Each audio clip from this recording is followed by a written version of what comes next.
Masmavi 3 Mutfakta'ya hoş geldiniz. Sevgili arkadaşlarım, bugün Alman fırınlarının o meşhur vişneli cheesecake tarifini hazırladım. Bir lezzet bombası diyorum. Hemen başlıyorum. İyi seyirler dilerim. Tarifime ilk olarak 26 santimlik bir kelepçeli kalıp kullanıyorum. Kalıba kağıdı nasıl döşediğimi de şöyle size hızlı bir şekilde, seri bir şekilde gösteriyorum. Önce kalıbın duvarını şöyle bir göz kararı ölçtüm. Bir kısmını kestim. Daha sonra kalıbı güzelce oturtturalım. Yani bir tane yağlı kağıttan 26 santimlik bir kelepçe kalıbı komple kaplayabiliyoruz. Şöyle tabanına ekledik. Şimdi kenar duvarlarına yağlı kağıdın tutabilmesi için çok az miktarda yağ sürelim. Yani tereyağı sürdüm ben. Elimin altında o vardı ama margarin de olur. Şimdi kesmiş olduğumuz o kağıdı hani böyle kıvrımlı yeri içe doğru var ya, içe doğru olacak şekilde yapıştırırsanız böyle şak diye duvarı tutar. Çünkü kendi kıvrımı da öyle. Diğer kenardan kestiğim parçayı da yine oraya yapıştırıyorum, kenarına. Her ikisini yapıştırınca birazcık mesafemiz kalıyor. Hani pastamız oraya yapışır, Allah muhafaza orası kırılır. Hiç risk almayalım. Şöyle köşeden çok az bir yağlı kağıt kesip onu da oraya yamalıyorum. Yine biraz tereyağı sürerek. Şu anda yağlı kağıdımızı komple kelepçeli kalıbımıza geçirdik. Biraz üstünde fazlası vardı. Onu da bir makas yardımıyla keserek bitiriyorum. Kalıbımız hazır. Kenara alalım ve pastamızı yapmaya başlayalım. Bunlar bilmeyenler için arada verdiğim detaylardır. Hemen belirtmek isterim. Tarifimiz için 300 gram pötibör bisküvi kullanıyorum. Burçak bisküvi de kullanabilirsiniz. Hiç fark etmez. Bir mutfak robotuna bisküvileri kırarak ekliyorum ve iyice geçiriyorum. Yani böyle incecik olsun. Bisküvilerimizi un ufak yaptıktan sonra üzerine 125 gram eritilmiş tereyağımızı ekleyip güzelce karıştıralım. Tereyağı burada önemli bir faktör. Ama isterseniz yarım tereyağı, yarım margarin de kullanabilirsiniz. Ama mümkünse 125 gram tereyağı tavsiye ederim. İyice karıştıralım. Bisküvi ve tereyağı da hiç boş yer kalmasın. Birbirine geçişmiş olsun. Hazırlamış olduğumuz kalıbımıza dökelim. Bir spatula yardımıyla önce dümdüz yapıyoruz. Yani her tarafının mümkün olduğunca eşit olmasını sağlayalım. Daha sonra da bir bardağın ters tarafıyla sıkı sıkı basarak o bisküvili katmanı çok sıkıştıralım. Bir su bardağıyla da güzelce basarak komple her tarafını sımsıkı yapıyorum. Bu arada sevgili arkadaşlarım, o kenar duvarlarda görüyorsunuz bir eğrilik var. Bazıları kenarda. Onu da bir spatula ile içe doğru bu şekilde ittirin ve bastırın. Yani pastamız gerçekten fırınlarda satıldığı gibi perfect bir görüntüm, harika ve kusursuz bir görünüm olsun. Tabanı hazırladık. Buzdolabına alıyoruz. Çok güzel görünüyor. Tarifimizi bugün vişneli yapacağız. Buzluk vişnesi kullanıyorum. Birçoğunuzun da eminim buzdolabında, buzluğunda vişnesi vardır. Ya buzluk kullanın ya da vişne kompostosu da kullanabilirsiniz. Hepsini tencereye alıyorum. Almış olduğum miktar, hemen notlarıma bakıyorum, ezberimde kalmamış. 350 gram donmuş vişne kullanıyorum. Üzerine 3 yemek kaşığı şeker ekleyip ocağa alıyoruz. Hiç su eklemeyelim. Buzluktan çıktığı için şimdi suyunu salacak, tam istediğimiz kıvama gelecek. Gördüğünüz gibi suyunu saldı, tamamen eridi. Şimdi koyulaştırmak için, yani kıvam vermek için bir tatlı kaşığı nişastaya çok az miktarda 4-5 yemek kaşığı kadar su ekleyip açalım. Burada hemen hızlıca bir püf noktası belirteyim. Mesela siz yaptınız sevgili arkadaşlarım, nişastanız bir tatlı kaşığı döktünüz ama kıvamı gevşek oldu, çok akışkan. Hemen kenarda bir tatlı kaşığı daha yapıp ekleyin. Benim donmuş kullandığım için tam denk düştü ama siz konserve kullanacaksanız kaynamaya başladıktan sonra kontrollü bir şekilde nişastalı suyu ekleyelim. Bu ne demek? Çok taş gibi olmaması için şöyle bir ekleyin. Bir taşım şöyle bir koyulaşsın. Bakın. Benim verdiğim bu tarif tam denk düşüyor. Komple hepsini ekledim kontrollü bir şekilde ve tam istediğimiz kıvama getirdim. Ama baktınız ki eklediniz, taş gibi oldu. Böyle tencerenin içinde karıştıramıyorsunuz.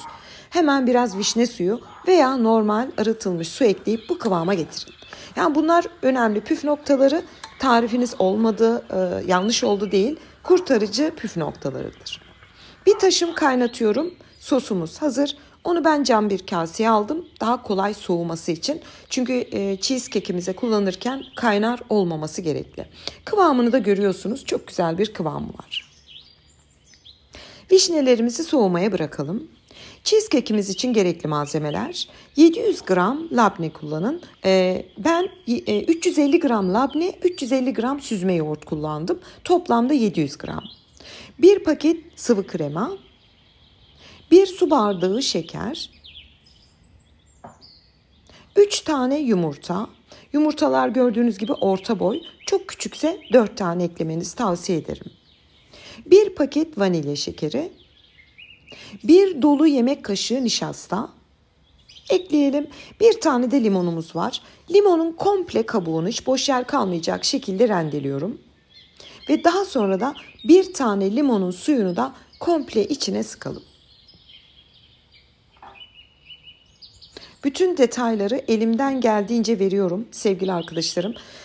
Bu pastayı yaptığınızda Almanya'ya gidip bir bakery'de, bir fırında yediğinizden çok daha güzel olduğunun garantisini verebilirim. Hepsini ekledik. Şimdi tel çırpacakla, mikser kullanmıyorum. Arzu ederseniz mikserin en düşük devrinde kullanabilirsiniz.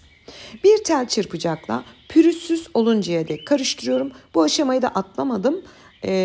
Sizler de biraz görün diye. Gördüğünüz gibi siz karıştırdıkça malzemeler birbirini yiyor ve pürüzsüz bir hale geliyor. Bu arada bir ayrıntıyı açıklamak isterim. Ben videolarımı 3-4 dakika yapınca içime sinmiyor. Yani böyle acele hiçbir şey anlatamadan veriyorum. O yüzden benim videolarımı vaktiniz olduğu zaman açın, dizi niyetine izleyin, eğitim, okul niyetine izleyin.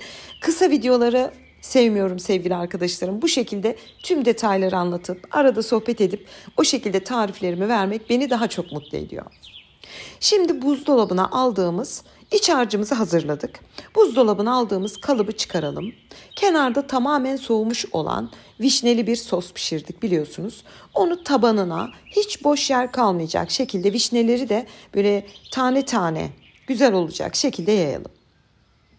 Bu arada dikkat edin ki hani vişneli sosunuz soğumuş olsun. En azından ılınmış olursa çok iyi olur. Gördüğünüz gibi tabanı komple vişneyle kapladım. Elimden geldiğince de her tarafına vişne olmasına dikkat ettim. Şöyle 3-4 yemek kaşıklığını bırakalım. Onu yüzüne pastamızın dekore edeceğiz. Ve hazırlamış olduğumuz cheesecake harcımızı komple üzerine döküyoruz. Hiç boş yer kalmayacak şekilde. Zaten döktüğüm anda kıvamından pastanın ne kadar güzel olacağını anlıyorsunuzdur. Çok güzel. Hatta bu şekilde tadına da bakabilirsiniz. Ekşisi iyi mi? Şekeri iyi mi? Ama benim verdiğim tariflerde Allah'ın izniyle hepsi tamdır. Bütün harcı döktüm. Bir spatulayla çok fazla oynamadan. Çünkü o kendiliğinden yerleşiyor zaten. Şöyle biraz kıyısını, köşesini düzeltiyorum. Biliyorsunuz kenara 2-3 yemek kaşığı kadar vişneli sosumuzu ayırmıştık. Onu da güzelce bir tatlı kaşığı yardımıyla top top olacak şekilde pastanın üzerine damlatalım. Özür dilerim. Damlattıktan sonra da sadece şekil vereceğiz. Şekil verirken uzun bir nedir onun adı? Hani şiş yapıyoruz ya. Tahta bir şiş de kullanabilirsiniz ama ben bir kaşığın, tatlı kaşığının arka tarafı, ters tarafıyla bu şekilde desen vererek bitiriyorum. Sadece yüzeysel olarak çok fazla içine batırmayın. Buradaki amacımız yüzeyinin bu şekilde bir cheesecake dekorunu alması. Pastamız fırına gitmek için hazır. Önceden ısınmış alt üst ayar 160 derece fırında 1 saat pişmeye gönderiyoruz. Hemen püf noktasını söylüyorum çatlamaması için sevgili arkadaşlarım. Alt tabanına ısıya dayanıklı bir tencereyle, minik bir tavayla kaynar su bırakalım. Ve fırınımızın kapağını kapatıp 1 saat 160 derecede pişmeye bırakıyorum. 1 saatin sonunda şöyle bakın sevgili arkadaşlarım, komple kabarmış ve çok güzel görünüyor. Alttaki suyu alalım. Fırın kapağınızı da yarım olacak şekilde kapatıp dereceyi, fırını kapatın. Kapağını da yarım kapatıp şöyle bir 40 dakikada fırının içinde bekletelim. Ve 40 dakikanın sonunda fırından çıkarıyorum. Bunu yapmamızın sebebi ısı çok fazla. Yani şu an havalar soğuk. Fırından çıkardığınızda direkt dışarıdaki ısıyla bir tepki verip çat çat çatlayabilir pastanız. O yüzden bir bekleyelim, fırında bir kendine gelsin. Daha sonra fırından çıkarıyorum. Mümkünse 5-6 saat buzdolabında soğuduktan sonra dinlendirelim. Ama ben bir gece buzdolabında beklettim. Hemen şöyle size gösteriyorum. Şöyle soğuduktan sonra da bir üzerini kapatın ki buzdolabı kokusu pastanıza geçmesin. Gördüğünüz gibi kenarları kağıt serdiğimiz için hiçbir yerde bir kalıba yapışma, bir bozulma, bir çatlama, hiçbir şey yok. Bir de pastaları nasıl servis tabağına aldığımı çok soruyordunuz. Almanya'da ismi Kuchenretta diye geçiyor ama Türkiye'de pasta transferi olabilir. Bu tarz bir aparat var sevgili arkadaşlarım. Dümdüz pastayı alıyorum, böyle ittirerek istediğim servis tabağına da bırakıyorum. Ve pastamız sunum için hazır. Böyle dekore edildik, süslendik. Güzelliğe bakar mısınız sevgili arkadaşlarım? Yüzeyindeki vermiş olduğumuz şekiller, pastanın kenarlarında çatlama patlama yok. Alt tabanı çok sabit ve şöyle detaylı gösteriyorum size. Vişneli katmanımızı pişirip bir muhallebi yaptığımız için çok lezzetli ve çok güzel bir renk vermiş. Bu tarz pastalarda buzlu buzlu vişneleri atıyorlar, bazen görüyorum YouTube'da. O pastanın lezzetli olması mümkün değil. Şekerle güzelce bir ocakta pişirmemiz gerekiyor. Ve doku testine geçtim bile. Harika kıvamıyla vişneli cheesecake'iniz sevgili arkadaşlarım. Kıvamını da şöyle size gösteriyorum. Ağzınızda eriyen bir kıvam.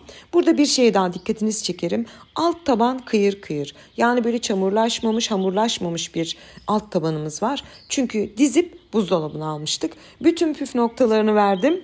Bugün sizlere Alman mutfağının çok meşhur vişneli cheesecake'ini hazırladım. Şimdiden yapacak tüm arkadaşlarıma afiyet, bal, şifa olsun diyorum. Yeni tariflerimde görüşmek ümidiyle. Hoşçakalın.